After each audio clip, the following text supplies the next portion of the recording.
ನಮಸ್ತೆ, welcome back to my YouTube channel. ಎಲ್ಲರಿಗೂ ಯುಗಾದಿ ಹಬ್ಬದ ಹಾರ್ದಿಕ ಶುಭಾಶಯಗಳು. ಈ ಯುಗಾದಿ ನಿಮಗೆ ಆಯುಸ್ಸು, ಆರೋಗ್ಯ ಹಾಗೂ ಒಳ್ಳೆ ಹ್ಯಾಪಿನೆಸ್ ಕೊಡಲಿ ಅಂತ ಕೇಳ್ಕೊಳ್ತೀನಿ. ನಮ್ಮನೆ ಯುಗಾದಿ ಹಬ್ಬ ಇಟ್ ಇಸ್ ವೆರಿ ಸಿಂಪಲ್. ಪ್ರತಿ ವರ್ಷ ನಾವು ತುಂಬ ಸಿಂಪಲ್ಲಾಗಿ ಹಬ್ಬ ಆಚರಿಸೋದು. ಸೊ ಈ ವರ್ಷವೂ ತುಂಬ ಸಿಂಪಲ್ಲಾಗಿ ಆಚರಿಸಿ ಆಲ್ರೆಡಿ ಅಡುಗೆಗೆಲ್ಲ ರೆಡಿ ಮಾಡ್ತಾಯಿದ್ದೀನಿ. ನಿಮಗೂ ತೋರಿಸ್ತೀನಿ ಬನ್ನಿ. ಸೊ ಇಲ್ಲಿ ಚಿತ್ರಾನ್ನಕ್ಕೆ ಒಗ್ಗರಣೆ ಆಗ್ತಾಯಿದೆ, ಅಲ್ಲಿ ರೈಸ್ ಇದೆ. ಸೊ ಇದೆಲ್ಲ ಹಚ್ಚಿಟ್ಕೊಂಡಿದ್ದೀವಿ. ಸೊ ಈ ರೀತಿ ಫುಲ್ಲು ಮಿಸ್ ಆಗಿದೆ. ಇದು ಕಾಳುಗೊಜ್ಜಿಗೆ ರೆಡಿಯಾಗಿದೆ. ಸೊ ಇದು ಒಬ್ಬಟ್ಟು ಹೂರ್ಣ, ಕಣಕ, ಆಮೇಲೆ ಇದು ಒಬ್ಬಟ್ಟು ಹೂರ್ಣ. ನಮ್ಮಮ್ಮ ಹೇಗೆ ಅಂದರೆ ರಾತ್ರಿನ ರುಬ್ಬಿಟ್ಕೊಂಡ್ಬಿಡ್ತಾರೆ, ಬೆಳಗ್ಗೆ ಹೊತ್ತು ಬೇಗ ಆಗತ್ತೆ ಅಂತ. ಸೊ ಲಂಚ್ ಕಮ್ ಬ್ರೇಕ್ಫಾಸ್ಟ್ ಆಗುತ್ತೆ ಅಂತ. ಸೊ ಇದು ಒಬ್ಬಟ್ಟು ಸಾಂಬಾರು ಇನ್ನೊಂದು ಸಲ ಕುದಿಸಿದ್ರೆ ಆಯಿತು. So all set. ಆ್ಯಂಡ್ ಇಲ್ಲಿ ಕೋಸಂಬರಿಗೆ ರೆಡಿಯಾಗಿದೆ. ಇಷ್ಟು ಐಟಮ್ಗಳನ್ನ ಮಾಡ್ತಾಯಿದ್ದೀವಿ. ಸೊ ನಿಮಗೂ ಕೂಡ ತೋರಿಸ್ತೀನಿ ರೆಡಿ ಆದಮೇಲೆ. ಇಷ್ಟು ಐಟಮ್ಗಳನ್ನು ಮಾಡಿದ್ವಿ ಮನೆಯಲ್ಲಿ. ನೀವು ಯಾವ್ಯಾವ ಐಟಮ್ಸ್ಗಳನ್ನು ಮಾಡಿದ್ವಿ ಅಂತ ಕಮೆಂಟ್ ಬಾಕ್ಸಲ್ಲಿ ಕಮೆಂಟ್ ಮಾಡಿ. ಈ ರೀತಿ ಇತ್ತು ನಮ್ಮನೆ ಯುಗಾದಿ ಹಬ್ಬ. ನಮ್ಮಮ್ಮ ಆಲ್ಮೋಸ್ಟ್ ಎಲ್ಲ ಅಡುಗೆಗಳನ್ನು ರೆಡಿ ಮಾಡಿ ಇಟ್ಟಿದ್ದರು. ಅದೇ ನಾನು ಬರೀ ಒಗ್ಗರಣೆ ಹಾಕೋದು ಮಾತ್ರ ಮಾಡ್ತಾಯಿದ್ದೆ. ಯಾವುದಕ್ಕೆ ಒಗ್ಗರಣೆ ಹಾಕಬೇಕು ಅದು ಮಾತ್ರ, ಚಿತ್ರಾನ್ನ, ಆಮೇಲೆ ಕಾಳುಗೊಜ್ಜು, ಆಮೇಲೆ ಕೋಸಂಬರಿಗೆ ಅದಕ್ಕೆ ಮಾತ್ರ ನಾನು ಒಗ್ಗರಣೆ ಹಾಕೋದು ಮಾತ್ರ ಇದ್ದೆ. ಆಲ್ಮೋಸ್ಟ್ ಮೇಜರ್ ಕೆಲಸ ಎಲ್ಲ ನಮ್ಮಮ್ಮ ಮುಗಿಸ್ಬಿಟ್ಟಿದ್ರು. ಎಷ್ಟೇ ನಮ್ಮ ಮನೇಲಿ ಚಾಪಿಂಗ್ ಬೋರ್ಡ್ ಇದ್ದರೂ ಕೂಡ ನಮಗೆ ಗ್ರಾನೈಟ್ ಮೇಲೆ ಹಚ್ಚಲೇಬೇಕು. ಗ್ರಾನೈಟ್ ಮೇಲೆ ಹಚ್ಚೋದ್ರಿಂದ ಬೇಗ ಆಗತ್ತೆ, ಆಮೇಲೆ ಹಾಗೆ ಎತ್ತಿ ಹಾಕ್ಬೋದು ಅಂತೇಳಿ ನಾನು ಎಷ್ಟೇ ಇದ್ದರೂ ಕೂಡ ಗ್ರಾನೈಟ್ ಮೇಲೆ ಹಚ್ಚೋದು. ಸೊ ನೀವು ಇದೇ ರೀತಿನ ಅಂತ ಹೇಳಿ. ನಾವು ಮಾವಿನಕಾಯಿ ಚಿತ್ರಾನ್ನ ಮಾಡ್ತಾಯಿದ್ವಿ. ಯುಗಾದಿ ಹಬ್ಬಕ್ಕೆ ಮಾವಿನಕಾಯಿ ಚಿತ್ರಾನ್ನ ತುಂಬ ಫೇಮಸ್ ಅಲ್ವಾ. ಸೊ ಅದೇನೇ ನಮ್ಮ ಮನೇಲಿ ಎಲ್ಲರಿಗೂ ಇಷ್ಟ. ಅದಕ್ಕೆ ಜಾಸ್ತಿ ಕ್ವಾಂಟಿಟಿಯಲ್ಲಿ ಮಾವಿನಕಾಯಿ ಚಿತ್ರಾನ್ನ ಮಾಡ್ತಾಯಿದ್ದೆ. ಎರಡು ಮಿಕ್ಕಿದ್ರೆ ನೆಕ್ಸ್ಟ್ ಡೇನೂ ಇಟ್ಕೊಂಡು ತಿನ್ಬೋದಲ್ಲ ಅಂತ, ಇನ್ನೂ ಅದು ಉಳಿ ಬಿಟ್ಟರೆ ಚೆನ್ನಾಗಾಗತ್ತೆ ಅಂತ ಹೇಳಿ ಅವತ್ತೇ ಅಷ್ಟು ಫುಲ್ ಒಂದೇ ಮಾವಿನಕಾಯಿ ಹಾಕಿ ಅಷ್ಟು ಚಿತ್ರಾನ್ನ ಮಾಡ್ತಾಯಿದ್ವಿ. ತುಂಬ ಚೆನ್ನಾಗಾಗಿತ್ತು ಮಾವಿನಕಾಯಿ ಚಿತ್ರಾನ್ನ.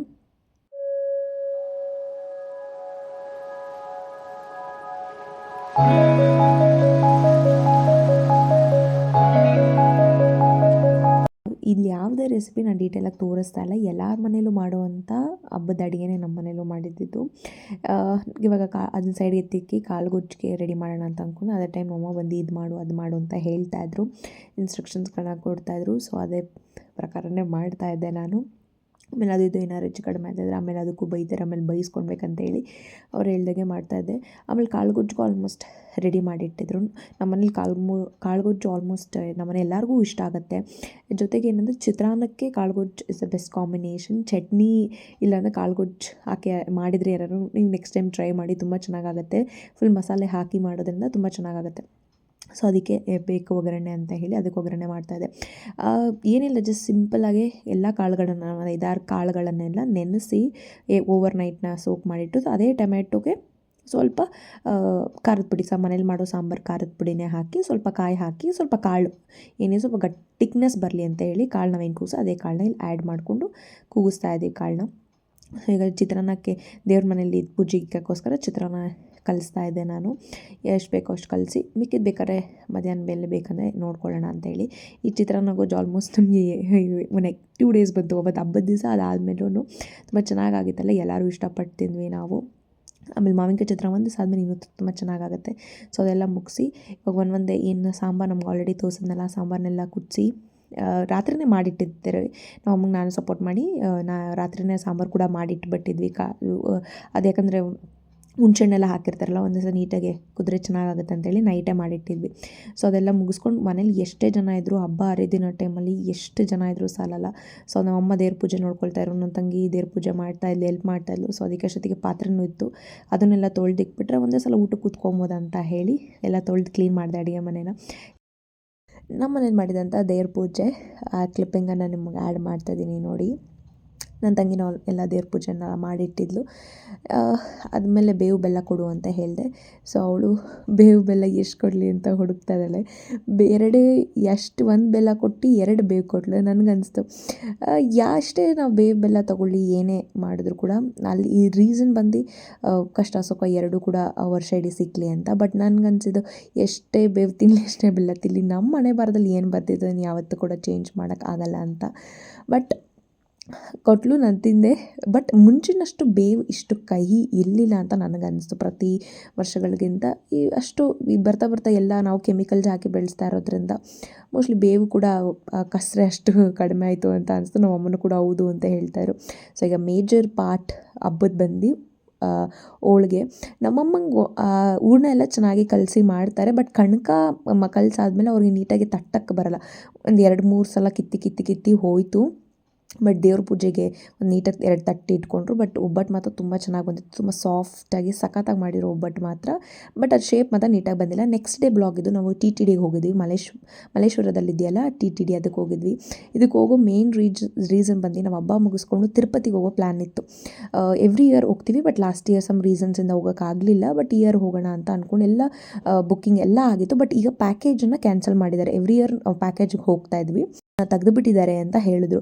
ಇನ್ನೇನಿದ್ರು ನೀವು 300 ರುಪೀಸ್ ಟಿಕೆಟನ್ನು ಬುಕ್ ಮಾಡ್ಕೊಂಡು ಹೋಗಬೇಕು ಅಂತ ನಮಗೆ ಹೇಳಿದರು. ಬಟ್ 300 ರುಪೀಸ್ ಟಿಕೆಟ್ನ ಬುಕ್ ಮಾಡಬೇಕಂದ್ರೆ ನಮ್ಗೆ ಆಲ್ಮೋಸ್ಟ್ 1-2 ಮಂತ್ಸ್ ಮುಂಚೆನೇ ಬುಕ್ ಮಾಡಿರಬೇಕು. ಅಂದರೆ ನಾವು ಜೂನ್ಗೆ ಹೋಗ್ತೀವಿ ಅಂತ ಅಂದರೆ 2 ಮಂತ್ಸ್ ಮುಂಚೆನೇ ಬುಕ್ ಮಾಡಿರಬೇಕಾಗಿತ್ತು. ಬಟ್ ನಮ್ಗೆ ಅದು ಐಡಿಯಾ ಇರಲಿಲ್ವಲ್ಲ ಎವ್ರಿ ಪ್ಯಾಕೇಜ್ ಹೋಗೋದ್ರಿಂದ. ಸೊ ಎಲ್ಲ ರೆಡಿ ಮಾಡ್ಕೊಂಡಿದ್ವಿ. ಬಟ್ ಆಮೇಲೆ ನಮ್ಮ ಅಪ್ಪನ ಫ್ರೆಂಡ್ಸ್ ಯಾರೋ 2-3 ಜನ ಹೋಗಿ ಬಂದಿರು ತಿರುಪತಿ. ಬಟ್ ಅವರೆಲ್ಲ ಹೇಳಿದ್ರು 13 hours ಫ್ರೀ ದರ್ಶನ ಆಗ್ತಾಯಿದೆ, 300 ರುಪೀಸ್ ಟಿಕೆಟ್ ಇದ್ದರೆ ಮಾತ್ರ ಹೋಗೋಕ್ಕೆ ಹೇಳು, ಇಲ್ಲ ಹೋಗೋದು ಬೇಡ ಅಂತ. ಎಲ್ಲ ರಿಸರ್ಚ್ ಮಾಡಿದ್ಮೇಲೂ ನಮಗೆ ಹೋಗೋಕ್ಕಾಗಲಿಲ್ಲ. ಯಾಕಂತಂದರೆ ಕೆಳಗಡೆ ಫ್ರೀ ಟಿಕೆಟ್ ಕೊಡ್ತಾರೆ, ಅದು ಕೂಡ ಇವತ್ತು ಹೋದರೆ ನಾಳೆ ನೈಟು ಕೊಡ್ತಿದ್ದಾರೆ. ಸೊ ಸುಮ್ಮನೆ ಬೇಡ, ರಿಸ್ಕ್ ತೊಗೊಂಡು ಯಾಕೆ ಹೋಗಬೇಕು ಅಂತ. ಬಿಕಾಸ್ ತಿರುಪತಿಯಲ್ಲಿ ಎಷ್ಟು ಆಟ ಆಡಿಸ್ತಾರೆ ಅನ್ನೋದೇ ಆಲ್ಮೋಸ್ಟ್ ಎಲ್ಲರಿಗೂ ಗೊತ್ತೇ ಇರುತ್ತೆ. ಅಂಥದ್ರಲ್ಲಿ ಇವಾಗ ಸಮ್ಮರ್ ಬೇರೆ ಶುರು ಆಗಿರೋದ್ರಿಂದ ನೆಕ್ಸ್ಟ್ ಲೆವೆಲ್ ಅವರು ಫಿಸಿಕಲ್ ಆ್ಯಕ್ಟಿವಿಟಿ ಮಾಡಿಸ್ತಾರೆ, ಅದು ಮಾತ್ರ ಪಕ್ಕ.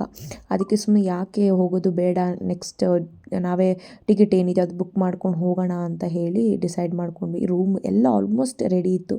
ಬಟ್ ಆಮೇಲೆ ಎಲ್ಲ ನಾವು ಕೇಳಿದಾಗ 13 hours ದರ್ಶನ ಆಗ್ತದೆ, ಸುಮ್ಮನೆ ಯಾಕೆ ಅಲ್ಲಿ ಹೋಗಿ ಇದು ಮಾಡ್ತೀರಾ ಅಂತ. ಆಮೇಲೆ ಇನ್ಸ್ಟಾಗ್ರಾಮಲ್ಲಿ, ಯೂಟ್ಯೂಬಲ್ಲಿ ಎಲ್ಲ ಕಡೆಯಿಂದ ನಾನು ನೋಡಿದೆ ಏನು ಆಗಿದೆ ದರ್ಶನ ಅಂತಲ್ಲಿ. ಎಲ್ಲರೂ ಆಲ್ಮೋಸ್ಟ್ ಅದೇ ಹೇಳಿದ್ರು, ಸುಮ್ಮನೆ ಯಾಕೆ ಹೋಗೋದು ಬೇಡ ಅಂತ ಹೇಳಿ ನೆಕ್ಸ್ಟ್ ಡೇನೇ TTDಗೆ ಹೋಗಿ ಹರಕೆ ನಾವು ಕಟ್ಕೊಂಡಿದ್ದೋ ಅದನ್ನು ಅಲ್ಲೇ ಹಾಕಿ, ಸೊ ನೆಕ್ಸ್ಟ್ ಯಾವಾಗ ದೇವ್ರ ದರ್ಶನ ಕೊಡ್ತಾರೋ ತಿರುಪತಿಗೆ ಅಂತ ಅಲ್ಲೇ ಬೇಡ್ಕೊಂಡು ವಾಪಸ್ ಬಂದ್ವಿ. ಅಲ್ಲೇ ಪ್ರಸಾದನ ಕೊಟ್ಟಿದ್ದರು, ಪೊಂಗಲ್, ಕಿಚಡಿ ತುಂಬ ಚೆನ್ನಾಗಿತ್ತು. ಗೊತ್ತಲ್ಲ ತಿರುಪತಿಯಲ್ಲಿ ಕಿಚಡಿ ಮತ್ತು ಉಪ್ಪಿಟ್ಟು ಆಲ್ಮೋಸ್ಟ್ ಫೇಮಸ್ ಅಲ್ಲಿ. ಸೊ ಕಿಚಡಿ ಕೊಟ್ಟಿದ್ದರು, ಅಲ್ಲಿಂದ ತಿಂದು ನಾವು ಮಲ್ಲೇಶ್ವರಮಲ್ಲಿ ಒಂದ್ಸಲ ಎಂಟ್ರಿ ಕೊಟ್ಟರೆ ಶಾಪಿಂಗ್ ಏನು ಫೇಮಸ್ಸು ಅದೇ ರೀತಿ ದೇವಸ್ಥಾನಗಳು ತುಂಬ ಫೇಮಸ್. ಒಂದೇ ರೋಡಲ್ಲಿ ಒಂದು 5-6 ದೇವಸ್ಥಾನಗಳಿದೆ. ಸೊ ಅಲ್ಲಿ ಹೋಗಿದ್ವಿ ಮುಗಿಸ್ಕೊಂಡು. ಸೊ ಅಲ್ಲೇ ಟೈಮ್ ಅರೌಂಡ್ 1-1:30 ಆಗಿತ್ತಂತ ಅಲ್ಲೇ ಮಲ್ಲೇಶ್ವರಮಲ್ಲಿರುವಂಥ ಹೋಟೆಲ್ ಜನತಾ ಆಗೋಗಿದ್ವಿ. ತುಂಬ ವರ್ಸ್ಟ್ ಸರ್ವೀಸು ಆ್ಯಂಡ್ ಚೆನ್ನಾಗೂ ಇಲ್ಲ. ಇಡ್ಲಿ ತೊಗೊಂಡ್ರೆ ರವೆ ಉಪ್ಪಿಟ್ಟನ್ನೇ ಬೇಕ್ ಮಾಡಿ ಕೊಟ್ಟಿದ್ದಾರೆ. ಯಾರಾದರೂ ಮಲ್ಲೇಶ್ವರಂಗೆ ಹೋದರೆ ದಯವಿಟ್ಟು ನೆಕ್ಸ್ಟ್ ಟೈಮ್ ಹೋಟೆಲ್ ಜನತಾಗೆ ಹೋಗಬೇಡಿ. ಈ ವಿಡಿಯೋ ನಿಮ್ಗೆ ಇಷ್ಟ ಆದರೆ ಪ್ಲೀಸ್ ಲೈಕ್ ಮಾಡಿ ಹಾಗೂ ಸಬ್ಸ್ಕ್ರೈಬ್ ಮಾಡಿ ನೋಡಿ. See you on next interesting vlog. Until then take care.